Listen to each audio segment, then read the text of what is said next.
This is the Jay Show, and I am Dr. Jay Smith here in London, England. With me is our expert on the Qur'an in the Ahruf, Hatuntash. Good to have you. Hello, Jay. Thanks for having me. It's been great to bring you on board specifically for this problem. Now, let's kind of do a quick review of where we've come to so far. So we started with the general claim Muslim makes regarding the Quran is the eternal word of God. It is never changed, and it is exactly the same Quran we are reading today, which was revealed to Muhammad from 610 to 632. So we are looking at that claim, and we are looking what Islamic tradition is saying, and today what the Qurans out there are telling us. So far what we've done is we looked at the time of Muhammad, and then we saw Islamic tradition tells us Muhammad didn't compile the Quran. When he died, there wasn't Quran in book So form. while he was living, there was no Quran. Yeah. That this was compiled after his death at the time of Abu Bakr, 632, 634, the first Quran. But there were readings at this time. So, and we see from the Islamic tradition, it tells us Quran revealed in 7 different arufs. So at the time that Muhammad died, there were 7 different readings. Arufs, yes. Ahruf or Qira'at, these are the different words that are used for that. Yeah. So what happened 20 years later? So first Quran is compiled under the Abu Bakrs between 630 to 634. And around 650 is when Uthman is Caliph from 646 to 656.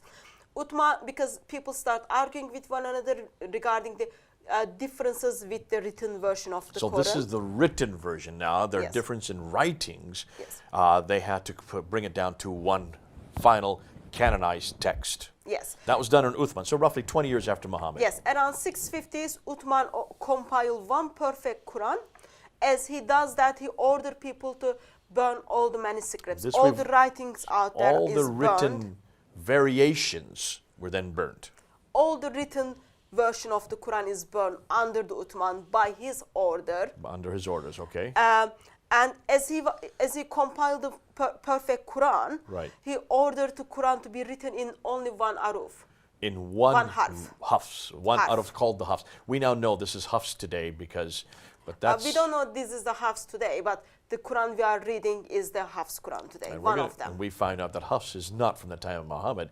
In fact, Hafs comes from quite a bit later. Around late 8th century. And Yeah. we know that Hafs is from the Kufa. Kufa, the city Yeah. of Kufa, and it's fascinating. His dates are 708 to 796. So in this time we are talking only one harf, one version of the Quran. As Quran traveled to different cities with one person, suddenly it starts multiplied. And this is what you have found today. Yes. These multiplications come about, and you have been able to go around the Arab-speaking world, and Yeah. you've taken modern-day Arabic Qurans. Yes. These are modern-day Arabic Qurans. Yes. You can buy these in the marketplaces quite easily. What are these little tags for? Okay. So the Quran I am reading today, Muslims are giving me, is the Quran called Hafs Quran. So when you saw those small tabs, it tells you there are the variations in that page versus with the Hafs Quran. Each time you see one of these, it varies from this. Let me use a smaller one. That one's just too heavy for me to hold. This is a smaller of the same thing. Yeah. So you're saying every time you see a tab here, it's different from what is in here. Yes. So it the is Arabic, not the different. translation. Yes. This is Arabic. So both of the Qurans you are holding, they are Arabic. Arabic writing is different, and it changed the meaning. There are the Arabic difference which doesn't change the meaning, but when you see that tab, you know there is Arabic writing is different, and it changed the meaning of the word. Okay, now this is not just one. You found more than one. In the beginning, as we kind of come across with those Qurans, we start underlining the Quran to see, let's see the variations. We were expecting to find only like 10, 20. Even if you find one, that's pretty devastating because the Quran is supposedly perfect, unchanged, and exactly the same Quran that we have that comes from heaven, that was sent to Muhammad, that was then compiled under one version, one canonized text in the time of Uthman. So there should not even be any words that are changed. Yeah, also if you look at the Islamic tradition, they tell us not even the dot in the Quran changed. So not even the dots. That means the dots we above know- and below the lines. Yes. We talked about that in one Yes, from and a we knew previous that episode. dots weren't exist in the time of Muhammad. That's another These are story. diacritical marks. Okay. So you're saying there's more than one text. Yes. How many are there that you have found? Go ahead. What's the first one? So let's use our Arabic speaker to read it for us. The narration of Hafs, according to Asim, in the margin, the narration of Al-Susi. Number 2 Arabic Quran is The narration of Hafs, according to Asim, the margin, the reading of Abi Ja'far al-Duri way. so number two Arabic Quran is Abi Ja'far's reading. Number 3 is The narration of Hafs, according to Asim, and the margin, the reading of Yaqub. so number 3 Arabic Quran is the Yaqub reading.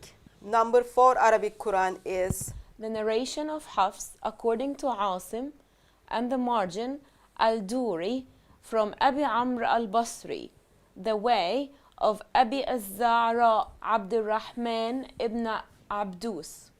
Now let me just stop here real quick. When you say the narration of Hafs according to Asim, I hope those of you who are watching can follow. This is so we're talking about Al-Duri's changes. These are variations from the Hafs text. Let's go on then to number 5. Quran number 5 is the narration of Hafs according to Asim. Margins are the Ibn Amir's Quran with his 2 students. Okay. The reading of Khalaf al-Ashir from al-Durra way. Quran number 7. The narration of al-Layth ibn Khalid and the margin, what al-Duri disagreed with according to al-Kisai. Quran number 8. The narration of Warsh according to Nafi' and it's al-Azraq way. And Quran number 9. Again, this is another Arabic Quran. The narration of Warsh according to Nafi' and it's al-Asbahani way. So we just noticed so far Quran number 8 and Quran number 9, they are 2 Warsh Quran. Right. And they are different from one another. Oh, I see. From Nafi, one is the Asbahani way, and one is Nafi, the one is Azraq way. Yes. Fascinating. And we're going to find out more about that when we go to the next slide. Yes. You'll unpack that. Yes. But let's go ahead and continue with these. Quran number 10. The narration of Ibn Jammaz and the margin is the narration of Ibn Wardan. Our Arabic Quran number 11. The narration of al-Duri and the margin is what al-Susi disagreed with according to Amr al-Basri. Okay, stop him. So these people are disagreeing.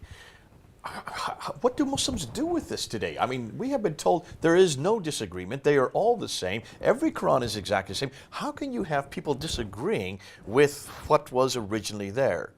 It is not actually surprising to many Muslims because if we look at the early history of Islam, first, let's say 500 years, even 300 years, we see that people are aware of those variations, people are aware of those differences. And then if you remember in the time of Uthman, they made one perfect copy, one perfect Quran, and then they burned rest of it because they didn't want disagreement to get bigger. So these disagreements are now coming in subsequent to Uthman. It looks like there was an awful lot of fluidity. It looks like these were acceptable.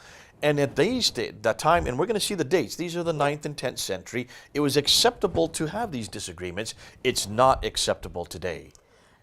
Yes, and Muslims need to realize that this claim they're making is a 21st century claim, that the Quran has never been changed. It's exactly the same as it has always been at the time of Uthman and the time of Muhammad, and exactly the same as it has always existed eternally in heaven. People were aware of it, but I think problem is today, because Muslims are aware that actually Quran has been changed and corrupted, they don't have anything else to hold on. Only the way they can respond it, this is only the recitation, it is only the pronunciation. Nothing written form of the Quran is different. I've never heard this before. Listen, I've been working with Muslims for 33 years, almost going on 34. I've never heard what you're telling me. This is the first time I've ever come across that there are such differences in recitation, differences in writing, because these are written differences. We're going to see that later. We're not just talking about dialogical or punctuation or pronunciation differences. These are written differences, as we saw with the red words.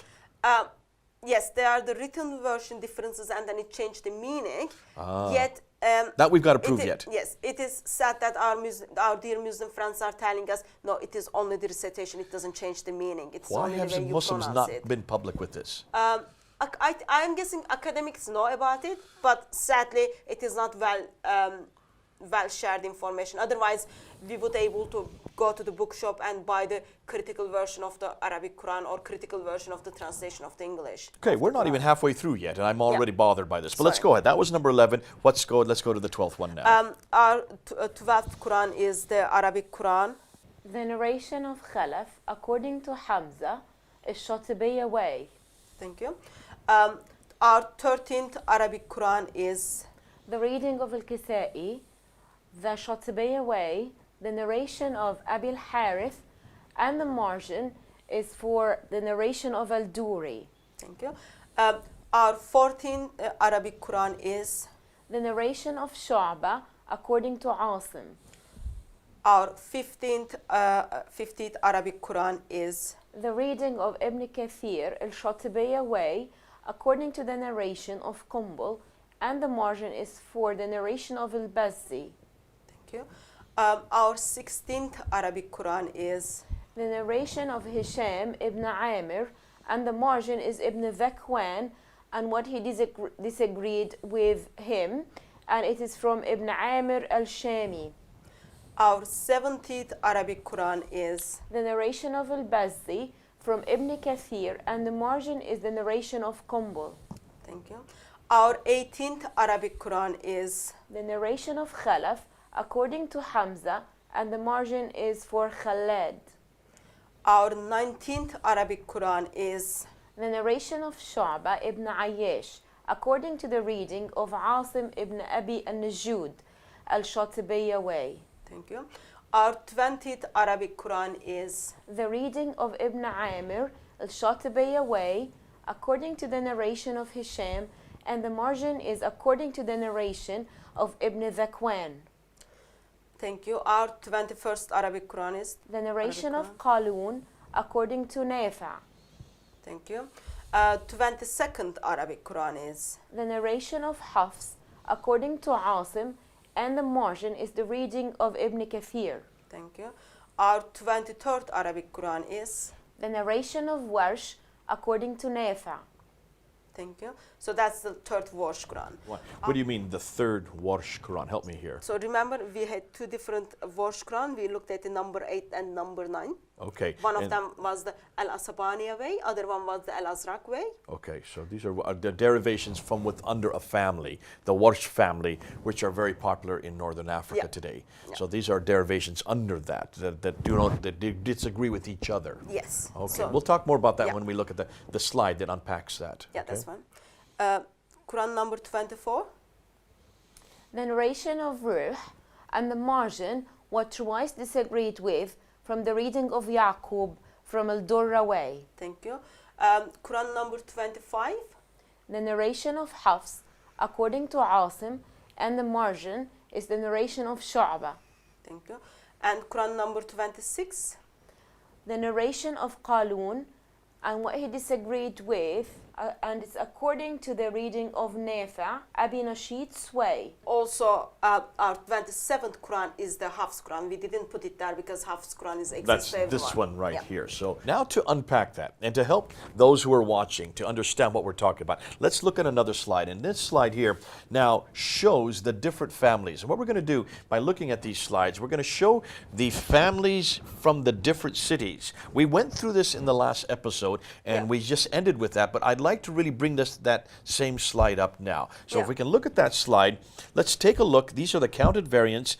You just have right here only 23 Qurans. We've just showed 26. Yeah. Actually, we showed 27. Yeah. And you have found that looking at the first 23, you can pretty much look and see on the right-hand side of the graph, you will see 5 different cities. Yes.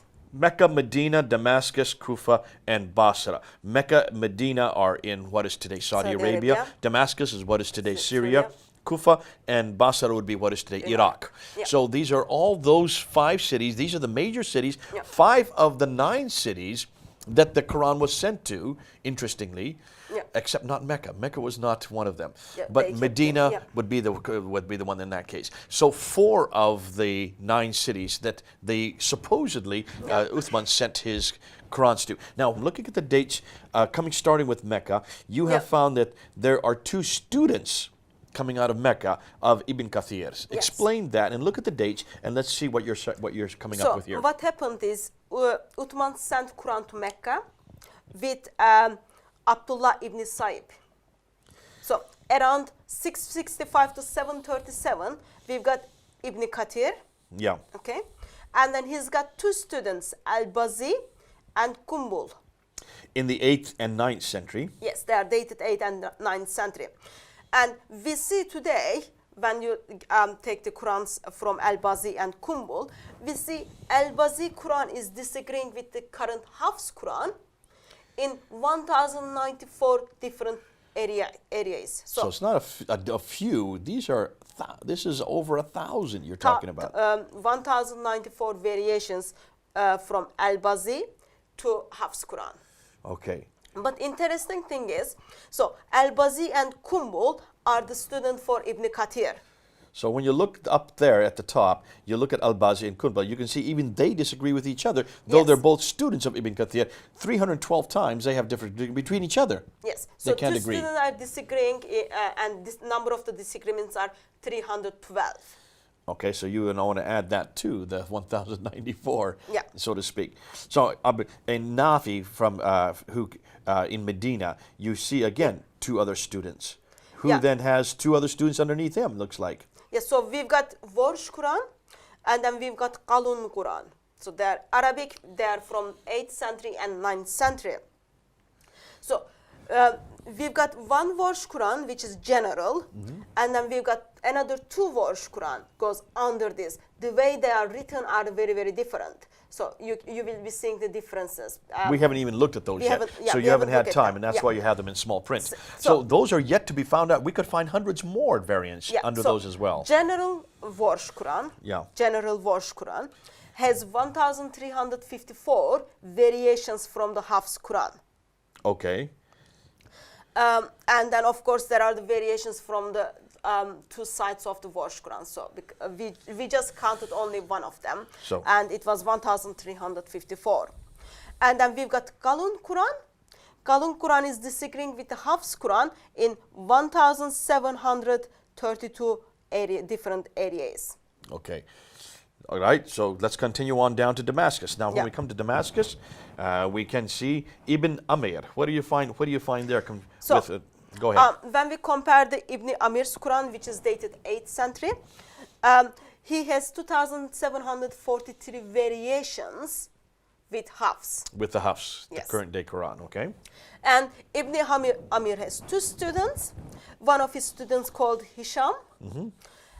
He has 1,347 variations from the Hafs Quran. From the Hafs Quran that we have today, okay? When you look at the students of Ibn Amir, Zakwan and Hisham, we see those 2 students are disagreeing with their teacher, and this number of the disagreement is 614. Or do they disagree with themselves, with each other? Yes, they are disagreeing with one another, and in 614 different So let me just put this thing, correct me if I'm wrong. You're saying that Ibn Amir has 2,700 differences from Hafs. On top of that, Hisham and Zikwan Hisham has 1,300 differences with him, Hafs. or with Hafs, I'm sorry, with Hafs. Okay, so he has fewer disagreements than his teacher has. Yes. Well, that's rather odd, isn't it? I know. His teacher was further away than the student is. I know. And yet the student comes after the teacher. I know. Fascinating. Okay, go on. We are talking approximately like 100 years after. You're right. And then 2 students are disagreeing in 600 different areas. Between them, they can't even agree. Yeah. And then we've got Quran, which has been sent to Kufa. Now, the Kufa has all kinds of variants. I mean, I'm surprised just taking a look here. It gets so complicated, but go ahead and unpack it for So us. in Kufa, we've got three main readings. Reading of Hamza, reading of Al-Qasa, and reading of Abu Bakr Asam. So under the reading of Hamza, we've got Khalaf and Khalat Quran. Khalat and Khalaf Quran. Apologize for the pronunciation. So Khalaf has two different Qurans. He doesn't agree with himself in two different places, or these are students? No. Khalaf is the student of Hamza. And remember, we've got like three verse Quran. So Right. we've got two Quran of Khalaf. One of them is Al-Dora way, one of them is normal. So one of the Quran, I'm still not following you. Are you saying Khalaf wrote two different variants, two We've got- different variations of the Quran himself? so we've got two Qurans named as Khalaf. Right. One of them is Al-Dora way, one of them is normal. Okay. Okay. But both from him. Both of are from him. Was he Narrators quote. schizophrenic, or did he just change his mind somewhere along the line, or did he just? I don't know. We've got two Khalaf's Quran. One of them is disagreeing with Hafs in 2629 areas. Uh-huh. And then other one is disagreeing with Hafs in 2892 Dear me, areas. dear So me. we will be Okay. looking at what are those differences as we go on. And then also other student of Hamza is the Khalat. Right. Okay, Khalat and Khalaf are disagreeing with one another in 601. Differences between them, Variations. even between Yes. them. Yes. And then we've got Al-Qasa. And then he has two students. One of them is Al-Duri. Other one is the Abu Ali Al-Kharat. Okay. Look at that. Okay. So Abu Ali Al-Kharat has 5,000 variations. Whoa! with versus 5,000. Hafs. We've never come to this many before. That's almost double anything we've seen so far. Yes. It was And it is the Quran 5,000 from Kufa. differences, 5,000 different words or phrases that are different from the Hafs Quran that we use today. Yes, but remember, this Quran comes from Kufa, and Hafs Quran comes from Kufa. So it is in the same location, it is in the same area, and there are only 5,000 variations. Look at that. And then when you look at the Abu Ali Al-Kharat's Quran verse with Al-Duri's Quran, like when you compare were there any disagreement between the students, you see, yes, there were the disagreements, approximate 336 variations between two students. Students certainly didn't come up with the same Quran, did they? They had Yeah. lots of problems. And then we come to the Abu Bakr Asam's Quran. So that's where the Hafs Quran was born or given. So that is dated 9th century. And then other Quran which comes from the, again, Abu Bakr Asam, Abu Bakr Shoba ibn Ayash. Okay? He has two Qurans, again. One of them is Shabbataya way, other one is the normal. So this is like Khalaf, but we heard earlier. Yes. He can't agree with himself. So he has one that was probably one date and one that was much later date. And he kind of, We can't see the dates. we don't know when the we look dates, at but it's narrative- obviously they're yeah. disagreed. They Yeah. do not. So we they're see not parallel. one of the Quran is disagreeing with Hafs in 504 areas. So Okay, yes. now we're going to have to wrap this up and bring this to a conclusion. But what I would like to do before we go to the next episode, Yeah. I just want people to look at this graph again. Pull back a bit and just take a look at Mecca, Medina, Damascus, and Kufa. In Mecca, we have 1, 2, 3 different Qurans from the one that was sent by Uthman. Yeah. In Medina, we have 1, 2, 3 Qurans again that was sent from Medina. And I'm sorry, 1, 2, 3, 4, 5 Qurans that is different from the one that was sent by Uthman. Yeah. In Damascus, we have 1, 2, 3 again Qurans that are different from the one in Damascus. Yeah. And then when we get to Kufa, we have 1, 2, 3, 4, 5, 6, 7, 8, 9, 10 different Yeah. Qurans, different variants from the one that was sent, supposedly Yeah. the one that was sent by Uthman. So already 10, and then another 3, that's 13, and then another 4, that's 17, and then another 3. So we're already up to 20 that you're looking at right here, just within those 4 cities. We've already come up with 24. Yeah. So we're going to come up with more than what we even have on display Yeah. we're going to have to stop there because we're going to have to bring it all together. But as we're now bringing this episode 8, to a conclusion, I hope people are watching this. I hope people are finding out what we're saying. Do you see, Hatun? We're not talking about one simple Quran. We're talking about derivation upon derivation. We're seeing those with each generation start whole new Qurans with lots of variants. There seems to be disagreement amongst students. Yep. There seems to be disagreement between students and teacher. teachers, and even there's disagreement amongst themselves. Yep. So somebody, even like we've got the example of Khalaf, we've got the example of also Ayash, two of Yeah. them who even write completely different, or not completely different, but different Qurans Yeah. within their own lifetime. Yeah. So there's an enormous amount of fluidity going on in the 8th and 9th century. And as I said, this is not surprising to the Muslims because Islamic tradition talks about it. Okay, and here's the thing, and this is why I hope people are watching, and we're going to look right at you because it's important you get this. The fact that these still exist today, people will probably come back and say, well, these are just weirdos from the 8th and 9th century that really didn't have any authority. They were not really people of substance. The fact that they have been continuing to be reprinted even today in the 21st century show that these are not weirdos. These are not people who are on the fringes. These are part of the ongoing qiraat that is still exists in the 21st century and still being printed today, even putting in the different colorations. Terrific to have you here, Hatun. We're going to pick this up in the next episode, episode 9. We're going to continue with this graph, and we're going to look at then what happened over on the other side. We're going to look at both sides of the graph and then we're going to start unpacking it. Thanks for being here. Good to have Thanks you. for having We'll me. see you for episode 9. This is Jay, over and out.